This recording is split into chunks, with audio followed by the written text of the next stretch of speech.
Hi, Chad from the Coffee Artisan here. I'm going to show you today how to make a homemade pod using the Baratza Maestro Plus grinder and the Grindmaster O-Pod pod brewer. So the first things we need our fresh whole bean coffee. Today I am going to be using an Ethiopian Harar. This is a whole bean coffee that we are evaluating to make into some new coffee artisan pods. So we're going to take a look at how this is going to brew up in pod form. So what we need in addition to that are coffee filters. Now we tend to use typical store-bought white filters, the only exception being we trim them, and as you can see I've cut about ½ an inch off the sides. What I do, simply take my scissors, cut around the upper edge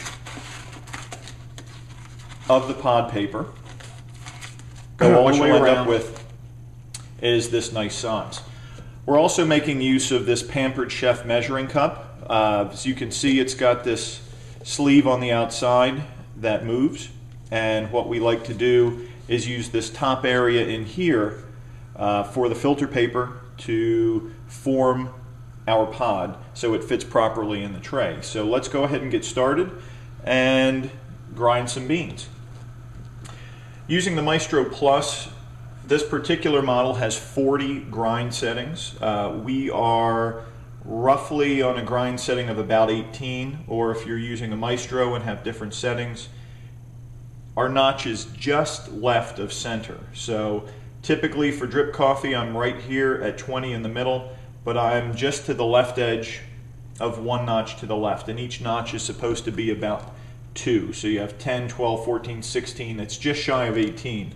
So that's what we're going to use for our setting. We want to use about 10 grams of coffee. Now I have this scoop. The AeroPress scoop is to allow you to measure their coffee. We're going to take just shy of a whole scoop, put that in the Maestro Plus, put on the lid, turn the timer on the side, and let it grind.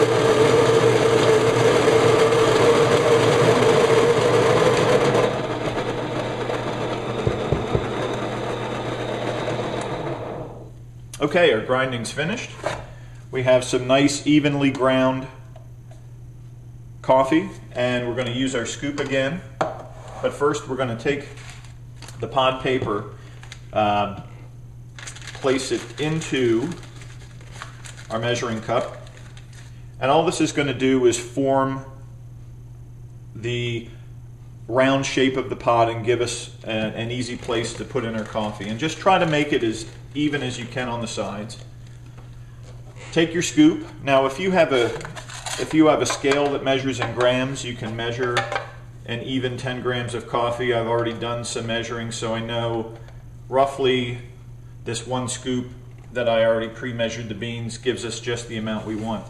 So we're going to dump that in, and then what we're going to do is fold our filter paper starting at one side and just working our way around, folding again until we end up with a not perfect but round pod. So we're going to use our gourmet pod tray from the O-Pod if you have a Bun My Cafe, or a Senseo. The Senseo, you want to use the double pod tray. The Bun My Cafe has a nice deep pod tray, so you'll be fine.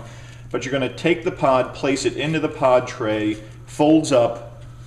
Don't put the folds down, you don't want to end up with grounds in your cup. Now I just use my thumbs to press this into place, making sure that the edge of the pod tray is clear where the rubber gasket seals. We're going to place that into our brewer, slide it into place, and lock it until it clicks. Now, at this point, you're going to set the settings on your pod brewer however you would like. We always brew with the O-Pod on the T setting. So we're going to get our coffee mug and brew it up. I'm going to be using this glass mug so you can see the nice color of the coffee as it brews, and I'm also going to use this plastic lid just to reduce the vibrations on the drip tray with the glass against the metal. We'll put that in on the T setting, we'll hit brew. Now this is a second generation Grindmaster O-Pod. It has the pulse brewing technology, Tea setting gives you about 7 pulses. As you can see, the coffee is coming out a nice deep brown color.